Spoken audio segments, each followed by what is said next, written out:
بہت سی چیزیں ہوتی ہیں. پرٹیکولر کیسز بھی ہم نے خود اسٹڈی کیے ہیں، ڈیل کیے ہیں. ایک مصیبت یہ ہے کہ دنیا میں یہ کسی کا فقرہ بہت اچھا ہے کہ دنیا میں عام طور پر لوگ آدھا سچ بولتے ہیں.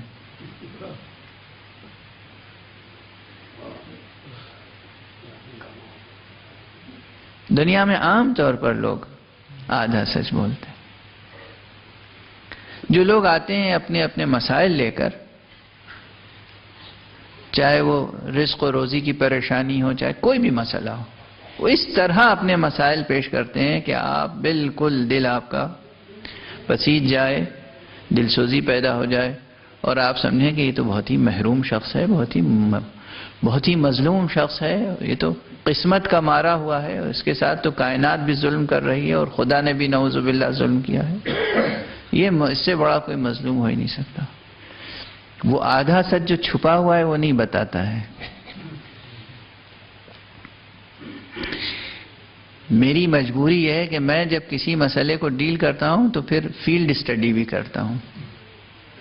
چھپی ہوئی ہیں بہت سی، یہ چھوٹے سے سینے میں بہت سی چیزیں چھپی ہوئی ہیں. بہت سے کیسز ہم نے ڈیل کیے، پرٹیکولر کیسز. ایک شخص کو جب میں مدرسے میں پڑھاتا تھا، مدرسہ قائم کیا تھا ہم نے، تو میں فخر سے کہہ سکتا ہوں حق سبحانہ و تعالیٰ کے سامنے کہ میں نے اپنے طالب علموں کے ساتھ اس طرح سلوک کیا ہے جیسے کوئی اپنے اولاد کے ساتھ کرتا ہے. پتہ نہیں کسی گاؤں سے، دیہات سے ایک طالب علم آ گیا اور پڑھ رہا تھا، اس کے بعد وہ غائب ہو گیا مدرسے سے. میں اس کے گاؤں تک گیا اس کو ڈھونڈتا ہوا، جبکہ میں پرنسپل تھا. گاؤں تک گیا، اس کے والدین سے ملا، اس کو سمجھایا، خوب سمجھایا، بیٹا آپ کی زندگی ہے، فیوچر ہے، علم سے آپ آگے بڑھیں گے. وہ آیا، پھر بھاگ گیا، پھر جا کے اسے لایا میں. یعنی کئی ضلعوں کا قصہ ہے یہ. یہ اور بات ہے کہ اس کے بعد اس طالب علم نے میرے بارے میں یہ کہا کہ یہ شخص خود غرض ہے.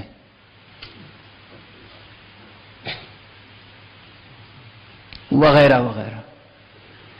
اس نے اپنی زندگی کو کس طرح پلان کیا، جو کچھ ہم نے کہا، ہم راہ دکھا رہے تھے، بیٹا یہ جائیے راہ تو انشاءاللہ آپ اس منزل پہ پہنچ جائیں گے. انہوں نے وہ راہ چھوڑ کے دوسری راہ اختیار کر لی. پہلے کہہ چکا تھا کہ اس راہ پہ جاؤ گے تو ہمیشہ ہاتھ یوں رہے گا، یوں نہیں رہے گا. وہ گئے اسی راہ پر جس پہ ہاتھ یوں رکھنا تھا.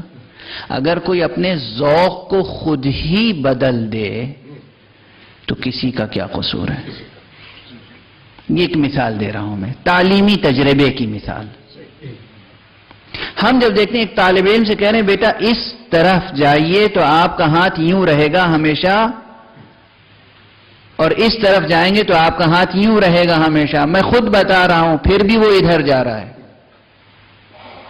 توجہ ہے؟ یہ مثال بہت سے مسائل کو سمجھنے کے لیے کافی ہے کہ ہم جب اللہ کا شکوہ کرتے ہیں، اللہ نے کسی کو اس لیے پیدا نہیں کیا کہ وہ یوں رہے. اللہ نے ہر ایک کو اس لیے پیدا کیا کہ وہ یوں رہے. اللہ کو دست سوال پسند نہیں ہے، اور اسی لیے اللہ نے ہر ایک کا رزق مقرر فرمایا. قضاء رزق ملے گا اللہ کی طرف سے.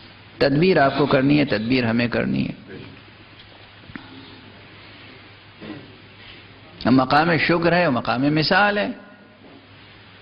میں نے ایسے لوگوں کو دیکھا ہے کہ ان کے پاس آفر آیا، پیسہ آیا، انہوں نے ٹھوکر مار دی. سمجھانے والے سمجھا رہے ہیں کیا کر رہے ہیں آپ، اتنی رقم ٹھوکر مار دی. مسکرائے کہ اگر یہ واقعاً اللہ کی طرف سے میرے لیے ہوگا تو دیکھنا گھوم کے دوسرے دروازے سے آئے گا، میرا نہیں ہوگا تو میرے پاس نہیں آئے گا. توجہ ہے؟ ٹھوکر اس لیے ماری کہ یقین اگر واقعاً یہ میرا حق ہوگا اللہ کی طرف سے تو یہ آئے گا دوسرے دروازے سے، تیسرے دروازے سے، چوتھے دروازے سے آئے گا. ہماری ٹھوکر میں ہمارے پاس آئے گا. ہمارا نہیں ہوگا تو نہیں آئے گا.